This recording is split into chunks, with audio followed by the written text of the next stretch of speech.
C'est, je l'ai dit, du cousu humain. C'est la volonté de faire de la collectivité d'Alsace une collectivité en avance par rapport à ce que pourra être le schéma institutionnel demain, c'est-à-dire de partir de la base des compétences départementales des deux départements alsaciens pour créer une collectivité dotée de compétences particulières et supplémentaires. Le 29 octobre dernier, Édouard Philippe a annoncé la signature d'un accord entre le gouvernement et les présidents des conseils départementaux du Bas-Rhin et du Haut-Rhin. L'accord ainsi signé vise à la création en 2021 d'un super département d'Alsace au sein de la région Grand Est. Une signature qui annonce le retour de l'Alsace sur les cartes de France et met un terme à des mois de négociations pour faire reconnaître le désir d'Alsace de populations qui n'avaient pas digéré de voir leur région se fondre dans le Grand Est. Déjà en septembre 2016, soit quelques mois à peine après le début de la Grande Région, les deux exécutifs départementaux annonçaient publiquement leur désir de voir l'Alsace redevenir une réalité institutionnelle. Ma priorité, c'est que nous étudions collectivement dès les prochaines semaines et avant les présidentielles toutes les options qui peuvent s'ouvrir à nous, sans tabou, pour que l'Alsace, réalité humaine, citoyenne, économique, redevienne une réalité institutionnelle et politique.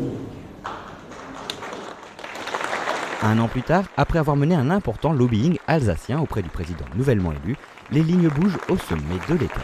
Au mois de novembre 2017, lors d'une rencontre avec le président de la République, le président de la République nous a dit « on peut imaginer une entité particulière pour l'Alsace, mais à une condition, c'est qu'elle reste dans le Grand Est. » Nous sommes des élus républicains, nous sommes alsaciens, nous avons décidé avec Frédéric Biry de tenter cette aventure avec le gouvernement, à savoir de travailler ensemble sur un projet de collectivité Alsace.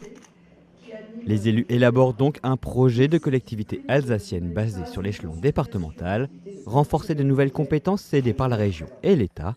Une déclaration commune Cap vers l'Alsace est signée en février par 130 élus et personnalités alsaciennes. Au printemps, une consultation citoyenne rassemble quelques 13 000 participations qui viennent appuyer le projet.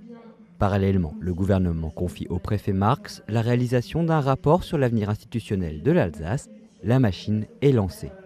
De l'État, nous souhaitons pouvoir récupérer les routes nationales, le transfrontalier et l'apprentissage des langues, et notamment l'allemand. Pour nous, c'est un enjeu majeur. Il y a 3% de chômage en Allemagne, donc la possibilité de placer les jeunes, de placer des chômeurs de longue durée en Allemagne, c'est quelque chose qu'on construit, mais un des handicaps que nous vivons au quotidien, c'est la connaissance de la langue. Donc nous, la dynamique économique de notre territoire, la dynamique de l'emploi dépend directement d'un travail partenarial qu'on peut construire avec le territoire du Bade-Wurtemberg et le territoire de Bâle, donc le territoire allemand et suisse. Et donc ces compétences-là, nous les appelons de nos voeux de pouvoir les récupérer. En août 2018, le rapport remis au Premier ministre par le préfet Marx reconnaît le désir d'Alsace et évoque les différentes pistes institutionnelles pour le concrétiser. À sa suite, le Premier ministre confie à Jacqueline Gouraud, secrétaire d'État auprès du ministre de l'Intérieur, la mission de mener les négociations.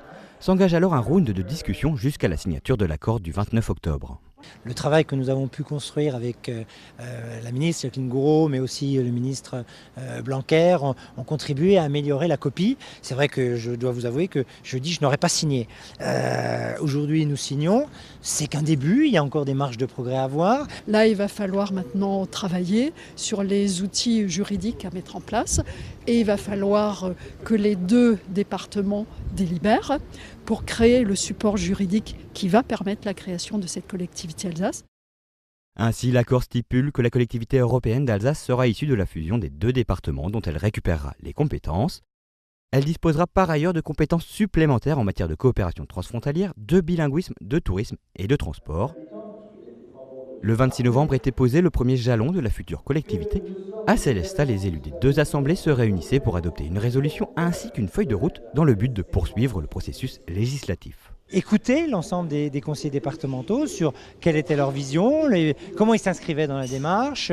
Et il y a une détermination collective forte qui s'est exprimée, une volonté partagée d'aboutir et un soutien fort dont nous pouvons bénéficier de nos collègues, nous les deux présidents. Et ça, c'est effectivement important parce que ça nous aide dans la construction au quotidien du projet.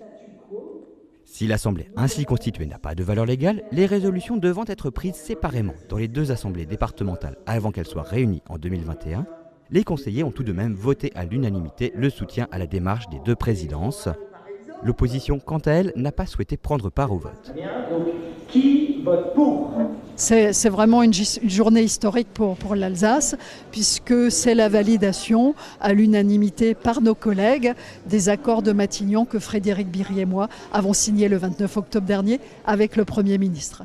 Si cette réunion des assemblées départementales a une forte valeur en termes de symbole, il reste encore beaucoup de chemin à parcourir d'ici 2021. Alors, la suite est de plusieurs ordres. Il y a la suite juridique, où donc, nous prendrons les mêmes délibérations dans les deux collectivités départementales du Haut-Rhin et du Bas-Rhin. Donc ça, c'est un premier élément. Nous allons travailler avec le gouvernement sur le contenu du texte de loi, parce que ça va être aussi un élément fondateur fort. Et en parallèle, nous rebalayons les futures politiques publiques pour voir comment on peut préfigurer déjà leur mise en œuvre. Et puis, nous regardons comment nous pourrons encore mieux améliorer les politiques publiques actuelles que nous portons dans chaque collectivité départementale.